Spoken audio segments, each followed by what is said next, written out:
Good morning, everybody. I am so excited to be here. Kyler and I are going to be discussing what does it mean when you're building confidence as an entrepreneur? Because we all know that confidence shows up some days, other days it's a little difficult to be found, but things that we've kind of learned along the way to help us show up better as business owners in the entrepreneurial world. So thank you so much for joining me. And I like that we've color coordinated our outfits in a Valentine's way in the early fall. Yes, It's the way to go. absolutely. So, yeah, I think one of the biggest things, and I don't know, this word just for everybody listening, this is kind of just more raw footage of kind of what we're thinking along the way and just, whatever questions you guys have. But ways that it has been just building a business coming from scratch, but also coming from corporate settings where sometimes you get beat up along the way and your confidence gets lost and having to go back and rebuild it. And those things that are innate to you of those particular skill sets and ways that you show up of kind of growing them back and being confident in those spaces again. So I think I would love to know. You've worked a little bit more corporate life than I have. Of just what is that like, and are there certain ways that they've shown up really well to help you Mhm. versus ways that it's you go home at night, you're like, oh my gosh, why am I even here Oh, still? yeah. Yeah, well, I think corporate training grounds are hard for someone that's an entrepreneur because being an entrepreneur by nature, you push boundaries, right? That's kind of you struggle in a lot of red tape type of environments because you want to do things like innovate and push the envelope and be more creative in those types of means. Even if you're a technical person, you want to be able to kind of push new code or push new systems. And in corporate environments, especially the bigger, the Fortune 100 companies that I've been at, that is harder to be able to do. So I think that that's challenging. I will say that especially for newer founders, corporate backgrounds do add a level of structure that you're going to need to put together for your investors. If you do have any sort of private funding, being able to understand what a business case looks like, how you report in on certain metrics. So, when people are like, I'm an entrepreneur and, I never want to be in corporate, that's totally fine. But there are some benefits of that, even knowing that it might not be your end goal. Learning that organizational structure is something that I feel like could benefit. It definitely benefited me. So I think that that's something that I learned from that is just that need for standardization that a lot of times we see entrepreneurial organizations struggle with.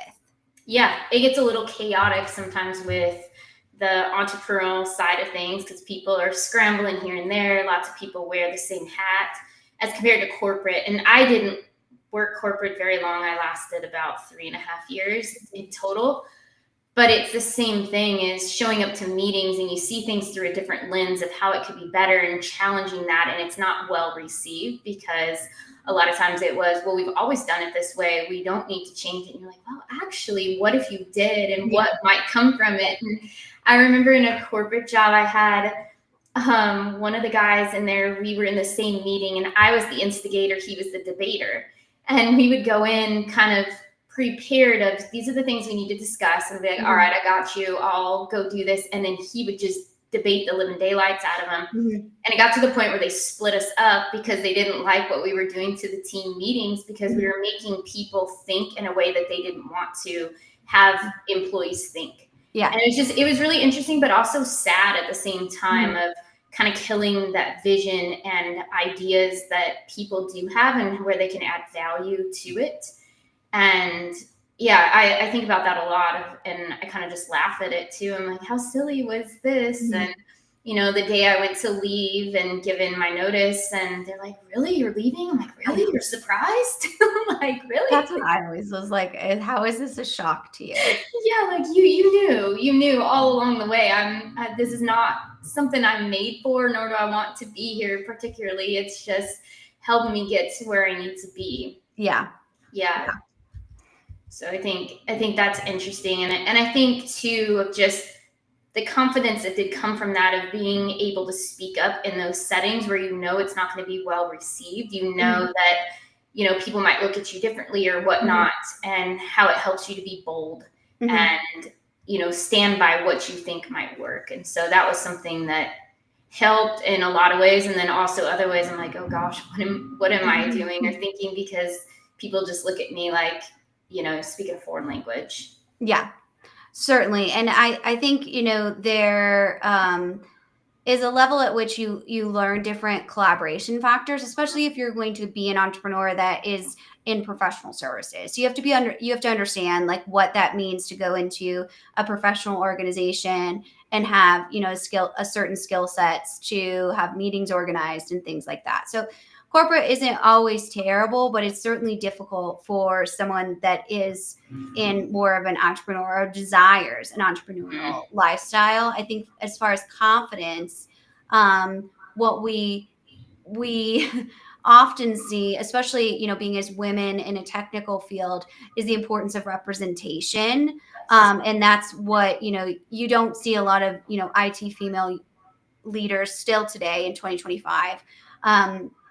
A lot of times, you know, especially being younger in that, even, you know, physically small and petite, which Chrissy and I both, if you saw us in person, are just small people. And that piece of it is learning how to listen and bide your time until, you know, you really have a point to make. So I think that piece, especially in venture capital, which is still very male dominated, and, you know, just tech in general, is something that is important to have that experience so that you can kind of understand what the industry is like, whether that's good or bad, at that, you know, level of exposure. Oh yeah, I completely agree on that. And I think too is you kind of learn to being put in those situations where you may not know the industry well and you're thrown into it. And that is one thing that's kind of nice about being with a team, is you usually have people to lean on that know something that you don't. And when you do fall, they can, you know, help cushion that fall and teach you along the way. And that helps build that confidence, because I know I had that even in different jobs that, you know, weren't totally corporate. They were more smaller business side of things, but hey, I'm thrown into something like, I've never done it at this caliber or this scale before. And it's intimidating. And I know I'm not showing up well because the fear is coming up of, oh, they're going to see that I'm the imposter in the room. They're going to laugh at me. And I think it's been really helpful along the years of just having really good teammates along the way, and friends that have, you know, been at that level to help build that back up and be like, hey, it's okay. And you're going to fail at this multiple times. And it just depends on how you're going to get up from it and move forward. So it's just, yeah, it's interesting how that all works. Yeah, absolutely. Yeah, for sure. And I think there's some good questions that are coming into that I like. This one by Mac, and it's, is there a turning point in your career where you settled into being confident into your skill set? I'll ask you first. No, absolutely not. I mean, at the moment you settle or become complacent, I think the thing that I've been confident in settling into is trusting my instinct, right? I'm always building my skill set. But when I have an instinct about people, you know, that I might not want to work with or might not have an integrity match, that's when I've not trusted that so many times. And I've been, you know, confident in the last couple of years, especially owning my own business, of saying like, you know, that's not a match for us. We're not going to be, you know, participating in that. So really, you know, understanding the power of saying no, like I'm good. I don't know. But I think the minute as an entrepreneur you get comfy, that's when the fear should come up. Yeah. Because if you're getting comfy, then you're not hustling for your team. And that's really what you need to be pushing outside the boundary. That's why not everyone belongs in entrepreneurship. There's this weird narrative that we all drive like Range Rovers and work out from 11 to, you know, noon. Right. Get up at 4:30 in the morning. Like going to Monaco or like crazy things like that. And yeah, you know, sometimes we we do things like that, but it's much less glamorous than that, and it's a lot of hustle on behalf of what you're building. And that's the piece, at least for me. I don't know about you. No, I would say the same thing. There's certain areas where I'm confident in, and to your point, it's that discernment of knowing what clients are right, what aren't. It's being able to read a room and kind of understand more the people side of things. But I think there's always this growth in the skill set that I have. I get to a point where, hey, I'm pretty confident in these things, but then there's always something new to grow into. And so I don't ever want to be 100% confident. It kind of sounds weird because I always want to be learning what else is out there. Yeah. And if I become so confident in all of it, to me, then I've stopped learning. Mm-hmm. Yeah, for sure. Absolutely. Great question, though. Yeah, I like that one a lot. There's one more here by him, or actually Avery. Sometimes there can be a constant cycle of setbacks. How do you decide when a failure is just a lesson versus a sign to pivot? Well, that's good. I've had a lot of those over the years. I think, yeah. I mean, you go first on this one. I'll go first on this one. I think it's for me, I have to sit and think about it sometimes and then get the emotion out of it and really look at it from a perspective of what is actually going on. And is that a lesson to be learned, or is it, oh gosh, we really need to walk away from this? And I've had clients where it gets off on a really, really bumpy start where I'm like, gosh, maybe this isn't the right fit.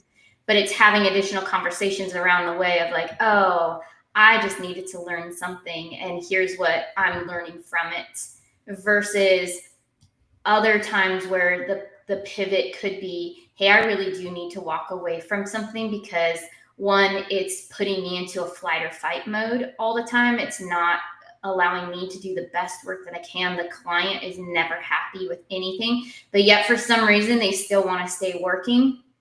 And sometimes it's being able to pivot in those instances and just say, hey, you know what? It's better for us to part ways because this is the best for both of us. I don't know. I've had a lot of that, and I've had a lot of that recently over in the last year or so of just pivoting in ways that I never thought I would have to. But there are also lessons in those pivots of what not to do in the future.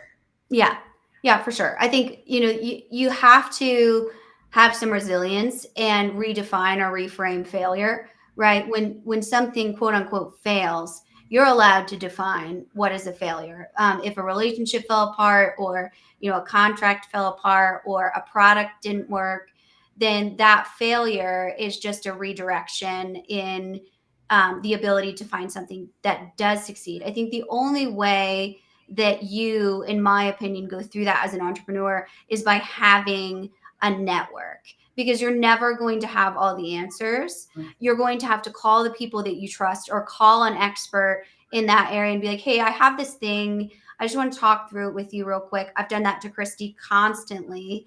I have this problem. I have, employee issue. I have, something like that I need to be able to discuss. So if you don't have an executive coach, you need a network to be able to understand and get that feedback, because a lot of times these people will see things that you don't see, right? Have you considered this? And you're like, absolutely not. I didn't consider that.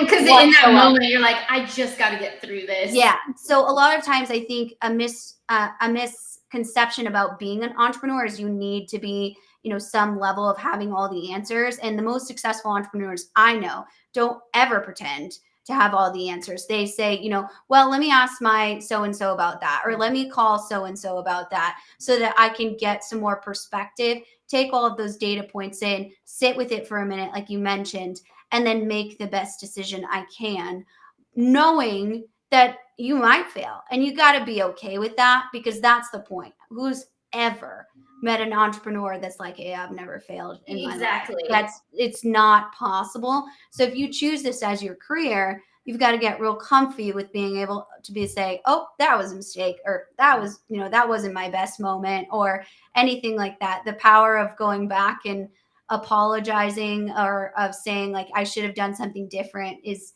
totally okay. And to me, that makes you a better leader because you're able to go to your team and be like, you know what, guys, that was a misstep on my part.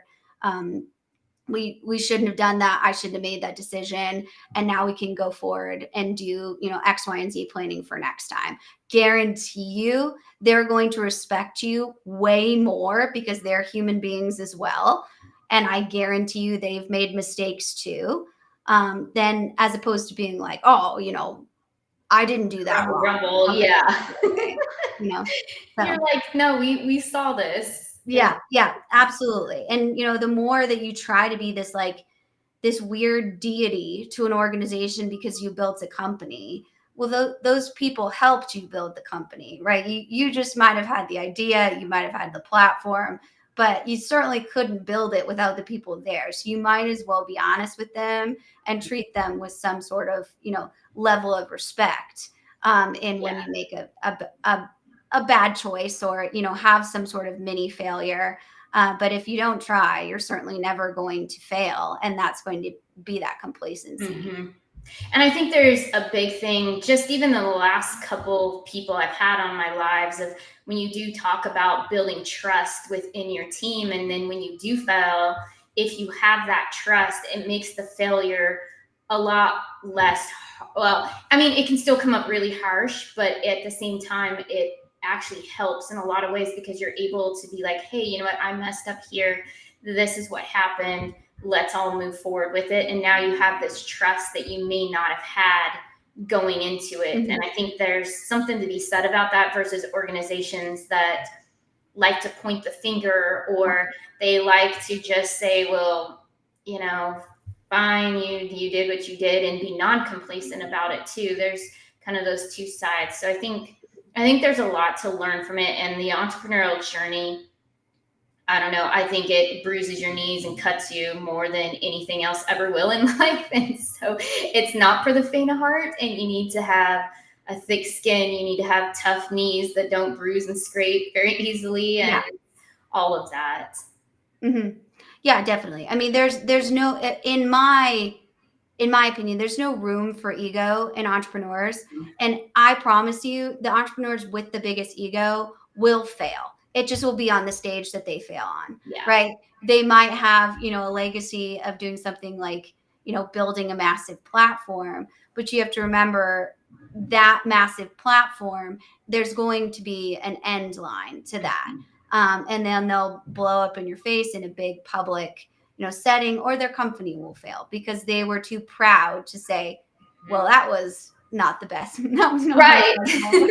Like eventually it finds you with everything. And you see that with a lot of very well-known people. They're, everything eventually comes out, and there comes to an end to a lot of things. And then people that have done it right continue to keep that respect, and their company just looks a lot different. Mm-hmm. Yeah, absolutely. Here's another one too from Mick. Have you had to overcome people questioning your ability to get the job done? Yes, all the time.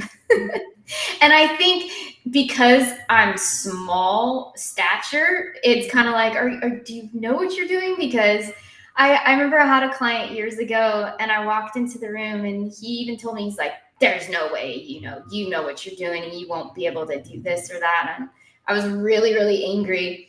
And I remember saying, well, that's fine. By the end of the week, you'll be apologizing, because I'm like, this is not cool. And by the end of the week, he did not fully apologize, but he's like, yeah, that was great. Mm-hmm. Really, really glad you were here. I'm like, okay, that's your way of apologizing, I guess. But there's those things. And I think some of it is being younger. People don't think you have to have years and years of expertise to be able to speak to something. And that's not always true. Mm-hmm. There's people that you're very gifted at your skill set, and you can read a room. You have all these other skills that kind of come in and make you very successful at what you do, versus somebody that studied it for years and is only subpar. Mm-hmm. And like the best example I can give with that is kind of like photography. So I did it as a side hustle for a long time. Never took a class, just picked up a camera one day with one of my friends, and we started doing photos. And here I get called to shoot with lots of musicians and being in the fashion world for a couple of seasons. But I never learned anything. It was just I had an eye for something that couldn't be taught. And there's certain things I think you either have the skill to do it or you don't, but then you also have the ability to learn it and really perform at a greater level. Yeah, absolutely. And I mean, this is a great question because, again, life is about perception. Mm-hmm. Have you ever had to overcome people questioning your ability to get your job? I love personally when people question my ability to get my job done, because the one thing that I've always known through all of the resiliency training that I got, in corporate America or just throughout my life, I always know I can get the job done. So that doesn't bother me in any way, shape, or form. And I also trust my team to get the job done. Because the people, been very intentional about the people we brought into the organization. And if they weren't able to get the job done, they would say that. So for me, I think you also have to take a step back and think about how sad it is when people question other people's abilities. Mm-hmm. What do you how miserable and insecure must you be with your own life if you need to go out and openly say, well, I don't think you can do this. It's like, okay. Yeah. And it's usually a self-reflection on their part because they're not confident in what they're doing, and it's easier to point the finger at somebody else. Yeah. My favorite though is, when I always have male founders trying to tell me what to do. I don't know if they bring it out in people, but they just love to do that. And my favorite is when they do I'll give you that advice for free. And you're like, oh yeah. You're like, thanks. I'll be sure to write that down. And I mean, I think the thing about it is you learn how to get comfortable with that, of just saying, wow, thank you so much for that feedback. And then go on and live your life, right? Don't let them, live rent free in your head, right? Mm-hmm. Then they're getting in there, but that takes a lot of wisdom, maturity, and practice. But once you get to that level, I think it's just, you kind of just don't care, and you're much more powerful at being you and how you show up. Absolutely. Yeah, I've had it's really funny, the hairstylist that I have, we always talk about, for some reason we just have people that give us unsolicited advice without ever asking.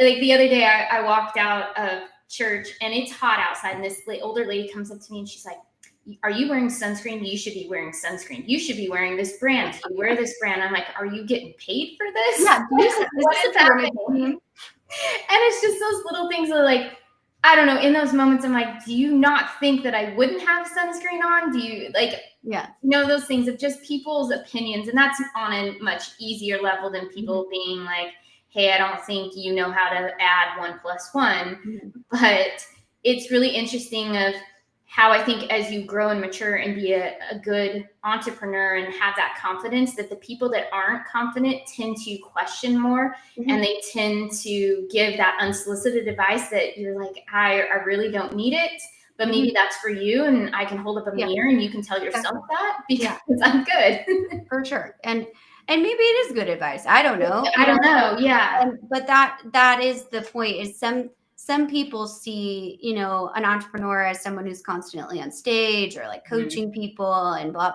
And some are like that. Don't get me wrong. You have some that, give great advice, but there's others that, again, haven't had the privilege of going through the exercise of dropping their ego. And they need that for them.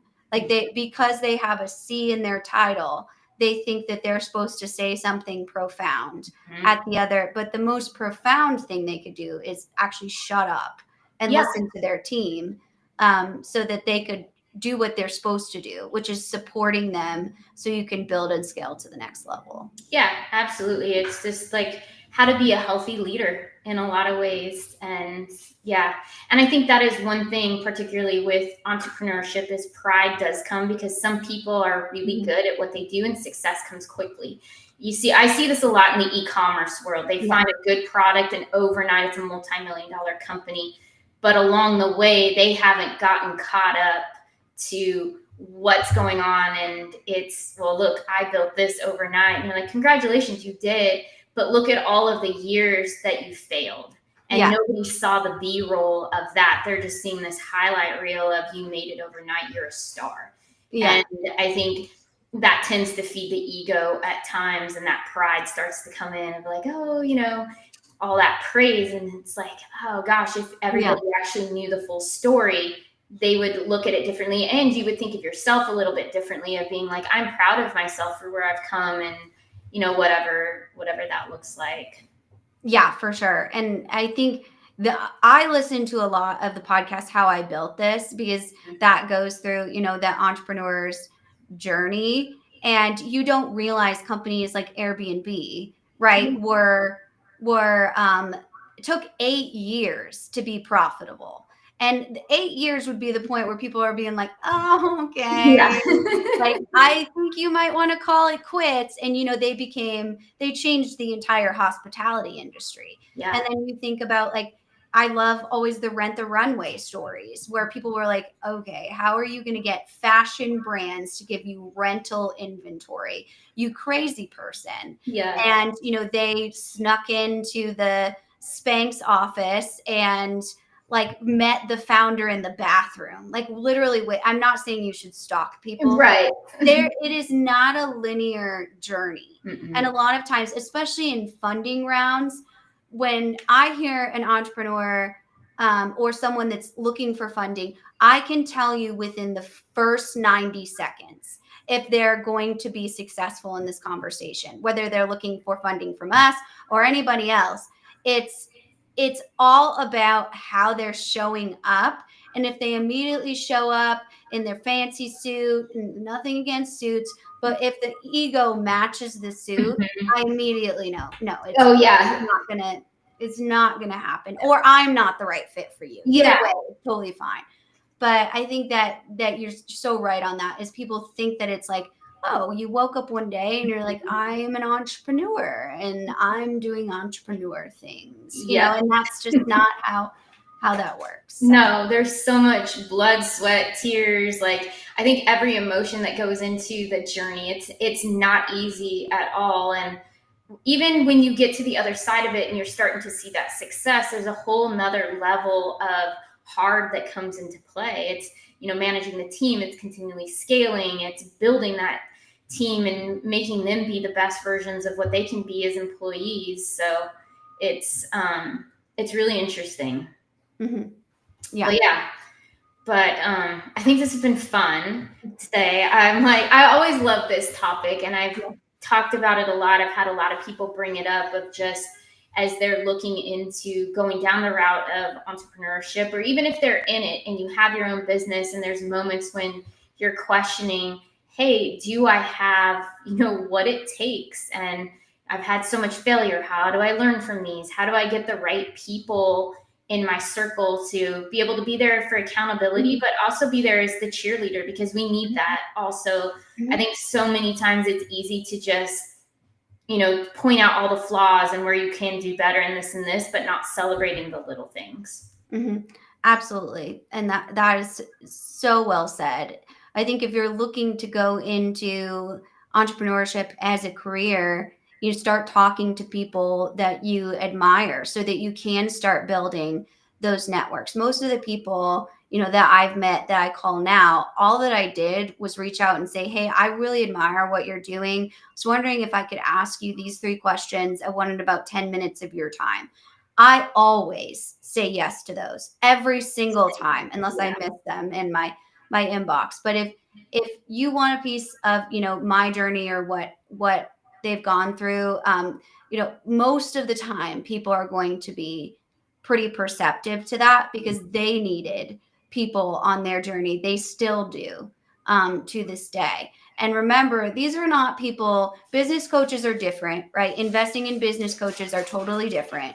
But these are people that have a reciprocated relationship, not people you pay in those levels. They'll call you when you need them.